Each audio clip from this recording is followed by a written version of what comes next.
Tenemos al ingeniero Matías Guarnera, que hoy nos va a traer, ¿Otra columna de ingeniería? Ponele. no, otra columna de geografía, quizás la favorita de la gente. Te lo digo como profe en el secundario, los pibes en geografía explotan con esta historia, porque el profe de geografía obvio se las cuenta.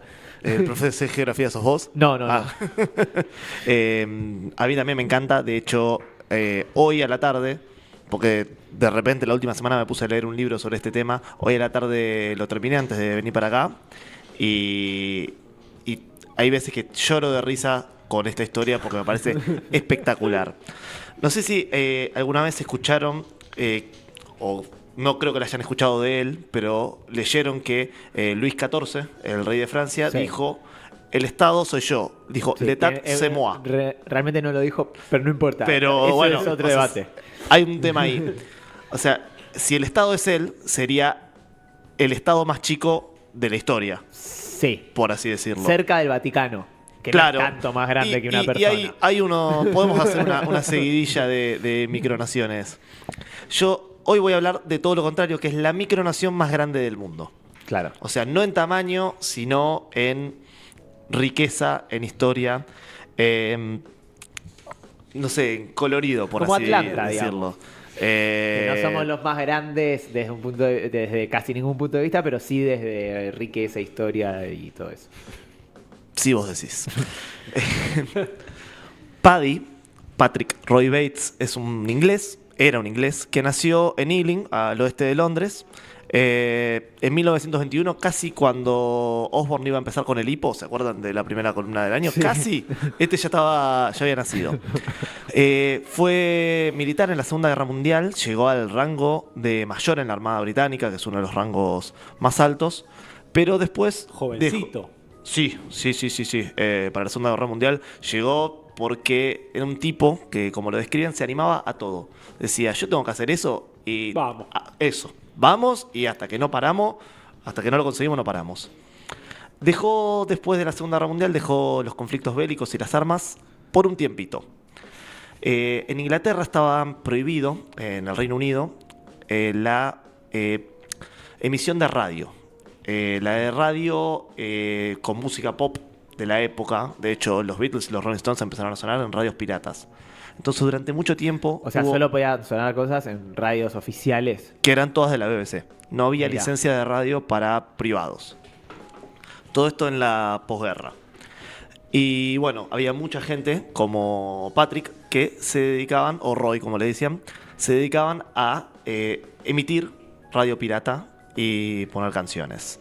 Estuvo Radio Essex, fue la primera emisora grande de Europa que comenzó a emitir las 24 horas del día y empezó a tener audiencia, porque aparte no había tele. El que tenía un equipito de radio o que le quedó de la guerra y lo compró por unos pesos o por unas libras, empezó a Y quedar. lo más lindo de todo es que la radio no tenía imagen. Eso es lo más lindo. En esa de todo. época seguro que no.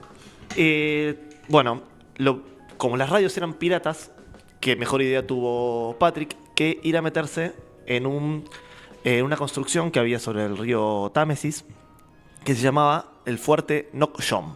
Era un fuerte naval abandonado que durante la Segunda Guerra Mundial, los ingleses habían construido muchos a lo largo del estuario del Támesis. Muchos de estos construcciones de hormigón, una base en la que ponían armas antiaéreas. Porque ¿qué hacían los aviones bombarderos nazis que querían tirar minas magnéticas o bombas? Encaraban el estuario del Támesis y se metían derechitos. Sabían que eso llegaba hasta Londres, no necesitaban ubicarse de ninguna otra manera. Claro. Sabían que a lo largo de todo el río iban a seguir y los iban a cagar bombardeando. Lo que le pasó a Patrick fue que lo sacaron de ahí cuando el gobierno empezó a perseguir a todas estas radios piratas. Durante un tiempo no lo persiguió, lo sacaron de ahí, lo prohibieron, le confiscaron los equipos y él dijo, a mí no me van a detener, yo voy a comprar más equipos y voy a seguir haciendo radio pirata. Piratas. Sí, básicamente. Él ya sabía navegar, sabía bastante de eso porque se dedicó a la actividad marina, a la pesca, a sacar una especie de alga de mar que no sé para qué la vendían, pero con eso juntaron mucha guita la familia Bates.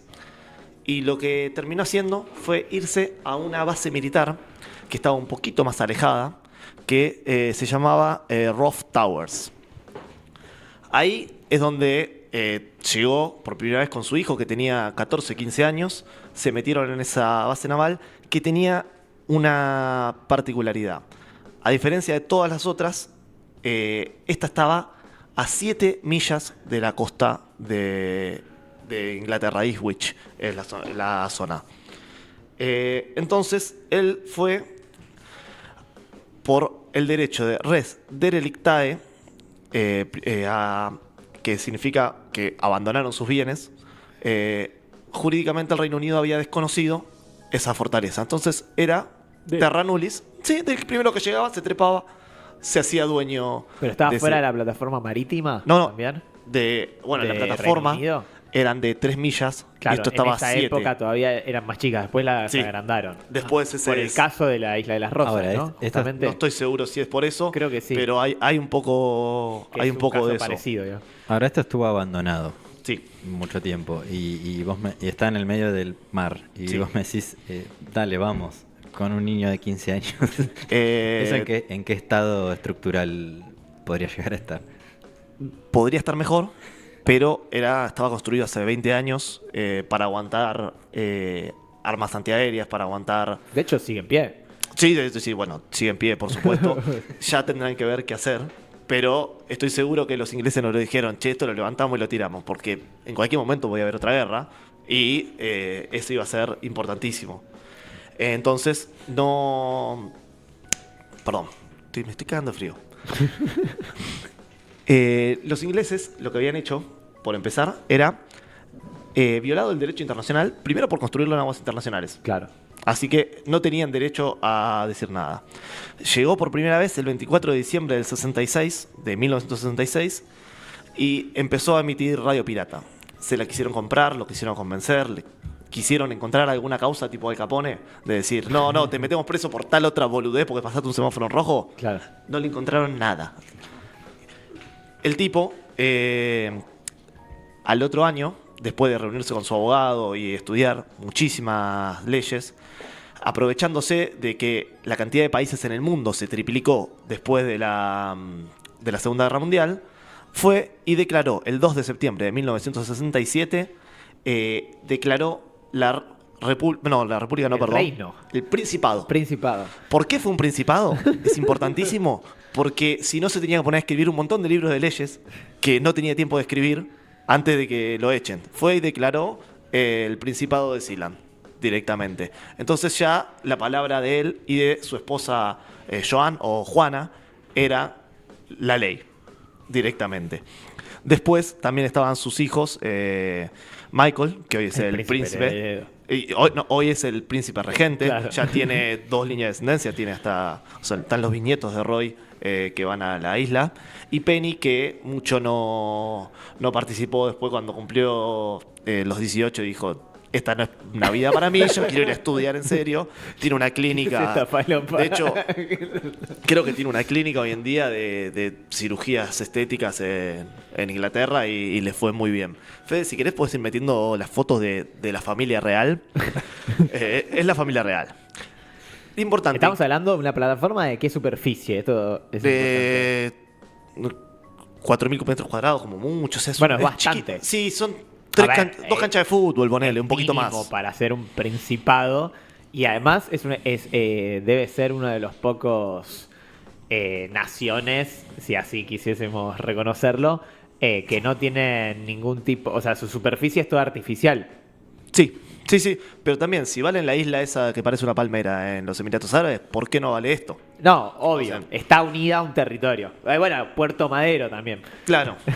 La tierra ganada del río vale. Ahora, Mati, ¿qué información tenemos de la bandera de Sealand? La bandera de Sealand es hermosa, es la que se veía ahí izada, se ve en blanco y negro, pero tiene el triángulo de arriba a la izquierda rojo, que representa a Roy.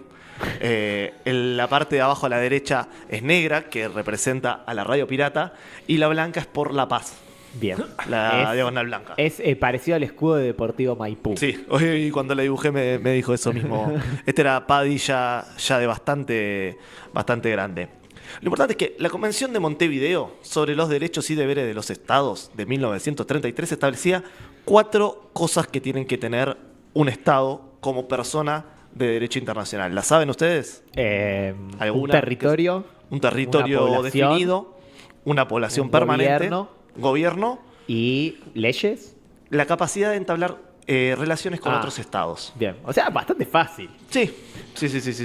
Hay que ver después quién te reconoce. Sí, no, Esto me da ideas. Los británicos lo primero que no querían era tener una Cuba al este. O sea, lo primero que dijeron es, si acá dejamos que pase esto, van a venir los rusos a comprarlo, que de hecho lo intentaron. Más de un país intentó comprarlo. Una vuelta también le fueron con emisiones de radio para llevar la palabra de Dios hacia Rusia, hacer transmisiones hacia Rusia, hasta que se enteró que eran una careta de la CIA. Hubo de todo ahí para tratar de aprovechar ese vacío legal. ¿Por qué no lo bajaron a los tiros? Una razón es porque el chabón era un fenómeno diplomático. Entonces todo el tiempo tenía a los periodistas y a los diarios locales, los tenía a tiro. Cuando le pasaba una cosa, levantaba el teléfono, llamaba y ya estaba saliendo una nota de cuándo le iban a pasar esto, cuándo le iba a pasar el otro, cuándo lo detenían arbitrariamente y demás. ¿Y en la isla, además de las emisiones de radio, se realizaba algún otro tipo de actividad? No, emitían radio y vivían ahí y hacían sus cosas de pescar. No había mucho más que eso. No. Y aparte, para vivir tenés que llevar literalmente todo. Y cuando decimos todo, es todo. No es que vivía permanente, había rotaciones, él tenía su casa. Es imposible. No creo que sea fácil clavar una sombrilla en Cialan.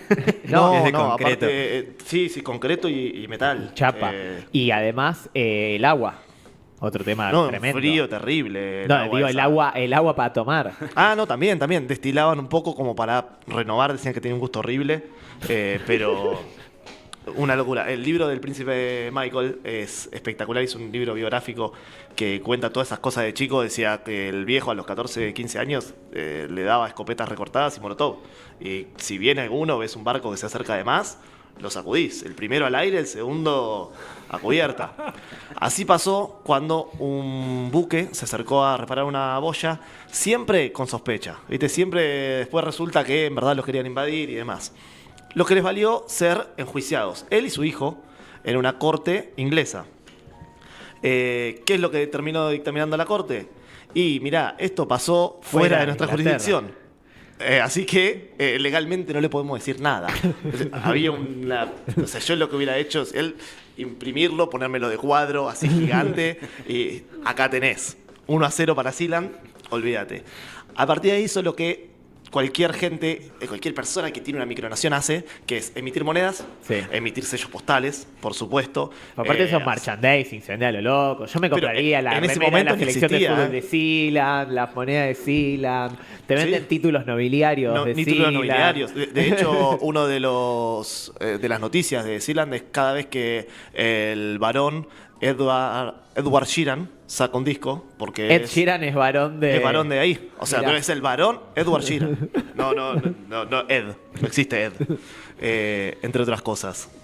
Y de hecho, si hace el caso, tenés la guita que tiene de Sheeran, olvídate, sí, para hinchar la pelota, para tener una conversación cuando vienen a tu casa y ven qué es eso. Uno de esos, entre todas las cosas que pidió pasaportes. Hubo muchos pasaportes ilegales, hubo muchas cosas que se hicieron por fuera. El que mató a Gianni Versace, se supone que tenía un pasaporte de ahí. Después decían que no, que se escondió y el que tenía el pasaporte trucho era otro que andaba con cosas raras. Pero había gente que andaba diciendo, soy diplomático de Sealand, por todo el mundo. Hubo también un golpe de Estado. La semana pasada... pará, esto es serio. La semana pasada se cumplió un aniversario, el 13, se cumplió un aniversario del golpe de Estado en Sealand. Lo que pasó es que invadieron unos alemanes con los que venían haciendo negocios, invadieron el fuerte, lo metieron preso a Michael, lo tuvieron un par de días ahí, amenazaron con tirarlo al agua, lo mandaron en un buque pesquero a Holanda. Mientras otro había citado a Patrick y a Joan los había citado en Austria para hacer negocios, que esto, que lo otro, y mientras estaban afuera, los invadieron. ¿Qué pasó una semana después? Patrick, con Michael y otra gente, en helicóptero y a los tiros, fueron de vuelta a la carga. Dice que bajaron y cuando los vieron, se tiraron del helicóptero y bajaron con las armas, los alemanes automáticamente abandonaron todo. Y entonces los prisioneros fueron primero considerados prisioneros de guerra. Los agarraron a todos. Cuando terminó la guerra, los devolvieron porque ser una micronación no te exime de respetar el convenio de Ginebra. Claro. Entonces los devolvieron a todos sanos y salvos, menos a uno que tenía pasaporte de Sealand. Tenía documento de Sealand, de la nacionalidad. Era un traidor. Lo juzgaron como traidor. ¿Pero lo fusilaron? No, pará. Se le acusa... Si el Sealand digamos, tienen ley marcial, podrían haberlo... Estamos justito de tiempo, pero se le acusa de haber cometido un acto de traición el 13 de agosto de 1978 a ser miembro de un grupo armado que intentó por la fuerza derrocar a su soberano Roy, bla, bla, bla, bla, bla, bla. Y Roy dijo que no era necesario la pena capital. Dice, ya en mi tiempo maté muchos alemanes, uno más no iba a hacer la diferencia, pero estoy cambiado. Así que ahí. Lo tuvo preso 1 o 2 meses, le pusieron una multa de unas 20.000 libras de la época, pero Alemania dijo, che, tienen un tipo preso, alguien tomó a un tipo preso, la esposa de este chabón iba a pedirle al gobierno alemán, che, hagan algo que lo tienen preso ahí. Cuando mandaron cartas a Inglaterra, al Reino Unido le dijo, yo no tengo nada que ver. Anda, Sealand. Alemania mandó un diplomático en helicóptero. El diplomático llegó, le sirvieron café, le hicieron servir café al muchacho este que... Con el agua con sabor a mierda. Sí, aparte que dice que parecía que no estaba preso. 78. Cuando se va el diplomático, sin haber logrado nada, Roy lo liberó. Porque le dieron lo que ella quería. Mandaron un diplomático, tenía relaciones diplomáticas. Te entrega un antecedente sienta un precedente de reconocimiento. Claro, él dijo que toda la vida, o sea, Alemania reconocía a Sealand y Alemania dijo, yo no sé lo que es Sealand, por supuesto. Lo mandaron, así que bueno, ya lo reconocieron, 2-0 para Sealand. Argentina y España, es un dato que me enteré también leyendo este libro, quisieron comprar la plataforma. Argentina durante la guerra de Malvinas, como para tener un poco de moneda de cambio y un poco de, che, mirá que si vos estás acá, yo estoy... A nada, estoy mirando, pongo la larga vista y veo a la reina, por así decirlo. Pero él dijo que nunca pensaba venderlo, porque siempre se conservó, primero, bueno, era inglés, nunca iba a hacer algo en contra, por lo que los ingleses pudieran declararle la guerra y cagarlos a tiros, y también nunca quiso nada raro. Cuando empezó a haber quilombo con los pasaportes de Sealand, sacó todos, desmintió todo y nunca quiso nadie que vaya a hacer, no sé, narcos ni cosas ilegales más que emitir radio, que él no lo consideraba algo moralmente malo. Lo último a lo que íbamos a llegar es que lo que hizo Gran Bretaña en un momento fue ampliar sus aguas internacionales, pasar de las 6 millas náuticas a las 12 millas náuticas, abarcando ahora Sealand. Pero ¿qué hizo Roy antes de que pase todo la esto? ¿Plataforma? No, la plataforma está anclada pero no hay forma de moverla. O sea, para mí es el genio de la geopolítica mundial. Cambió la constitución de Sealand y amplió él la plataforma marítima y se robó parte de Ipswich. O sea, porque bueno, dijo, pero si yo puedo hacer, ustedes pueden hacer 6 millas y abarcarme a mí, yo extiendo 12 millas y toda parte de la costa de Inglaterra pertenece a Sealand, en tal caso. La realidad es que el derecho internacional no permite hacer esto de ampliar las aguas internacionales, entonces incorporar territorios, y mucho menos retroactivamente. Claro. Pero bueno, fue el último golpe que dio. Fede, hay una foto del mapa ahí que lo vamos a poder ver. ¿Ves? Ahí Sealand agarraba todo el sudeste de Ipswich. Es un fenómeno. La verdad que cada vez que pienso en esto, digo, es un tipazo. Hoy Sealand tiene 58 años, que es más que los Emiratos Árabes Unidos y muchos otros países. Más que Kosovo. Sí, ¿Hay algún país que lo reconozca? No. Salvo el caso de Alemania y la jurisprudencia que le dio Inglaterra, nadie es serio. Sí se reconocen. Bueno, otras micronaciones entre sí, pero eso obviamente no cuenta. Se comentan los posteos de Instagram y todo, las micronaciones, es fantástico.